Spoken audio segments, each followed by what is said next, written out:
Quickly, I'll show you how to make a two-part mold from this hand sculpture that I made in wax. You'll need a Sharpie marker. What I like to do is try and figure out where my seam line will be, so I'll draw that around the sculpture.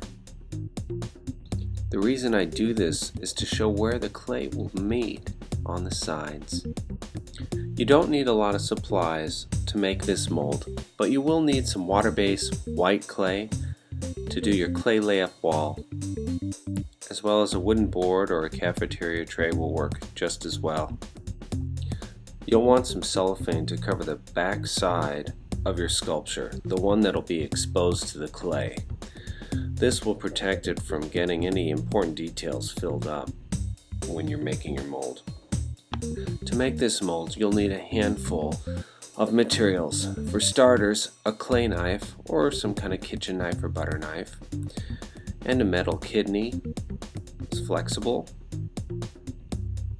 And most importantly, a couple of brushes that are flat.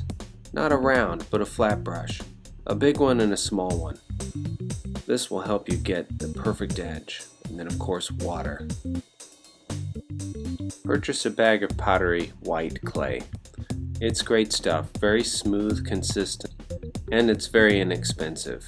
You can use it over and over for your molds if you take good care of it. You can just start packing the clay around your sculpture. The idea here is that you take your clay and get it all the way up to that black line that I drew with my Sharpie around the sculpture. You're probably asking, well, why the heck are we doing this? It doesn't make any sense. Why do we want one side clay? Well, the idea is that we're going to build a box around this, and then we're going to fill the top side with silicone, and the clay is representing the second half of the mold. So if we make this side look nice and pretty, then that means that our mold's probably going to fit together very well. Now, here's the bit of a trick. You use these flat brushes and you wash away this edge. You want a nice right angle here.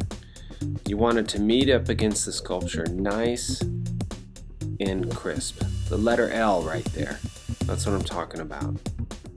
When the edge of the sculpture meets the edge of the clay in a nice hard edge, that means that your seam line, when you make your mold, should, in theory, be almost invisible. The clay layup process usually takes about an hour. For your first time, you may consider that it might take up to 2 hours if you also include your prep time to do something about this size. Any bigger, maybe 3 hours. I got some water clay on my actual sculpture. There's no details to worry about, so I can just kind of wipe it off with a paper towel. I'm adding my pour spout at the wrist, making it giant. Usually I make it very small. Now I'm also using the end of my Sharpie to make registration marks, or keys. It's a real quick and down and dirty way of doing it. I do it fairly close to the sculpture. Now I'm just cutting the edge off because I'm going to put foam core up against the sides here. I'm just going to wash it down a little bit. I have enough pieces cut here for each side of the mold, as well as my glue gun and my hot glue sticks. I'm just setting them up on the side and then gluing them across, leaving one edge of the foam core right at the corner, as you see right there. One side overlaps and the other side is flush with the edge. It's so easy. Even a kid can do it. Hobby Silicone sells small amounts of their silicone, such as their Moldmaster 2125 2-pound and 5-pound kits with green catalyst. I'm using a 10-pound kit of 2125 silicone for this project. Now the cup's on the scale, I tear out the weight, so now it's back at 0 again. And now I can add my silicone into the cup.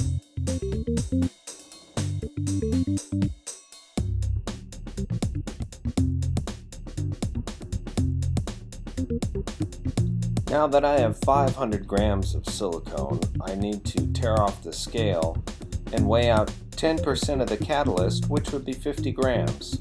stirring the catalyst and silicone together has to be an accurate process.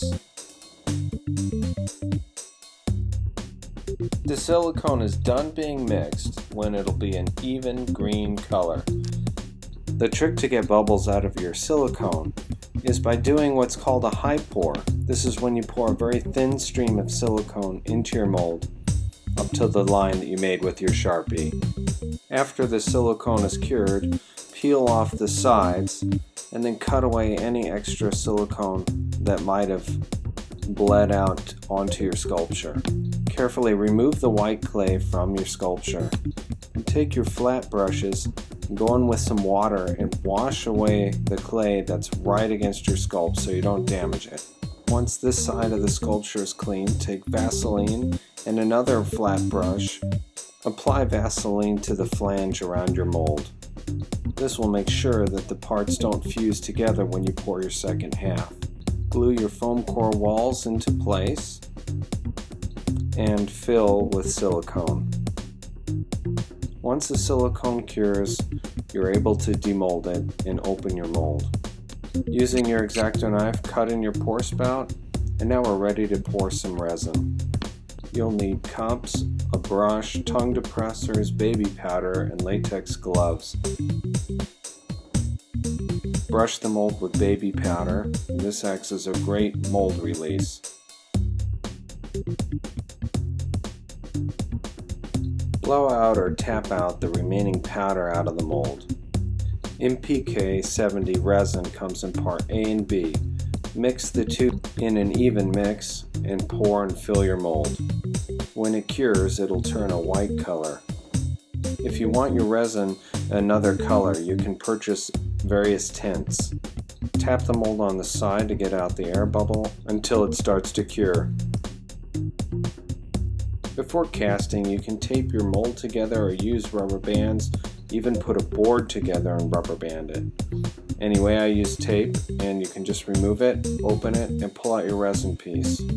As you can see, there's barely any seam, and I just used tape to hold the mold together.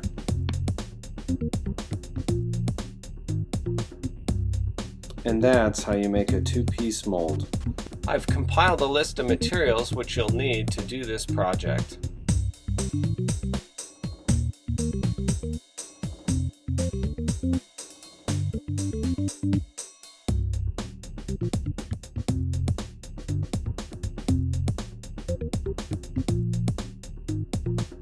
Order today.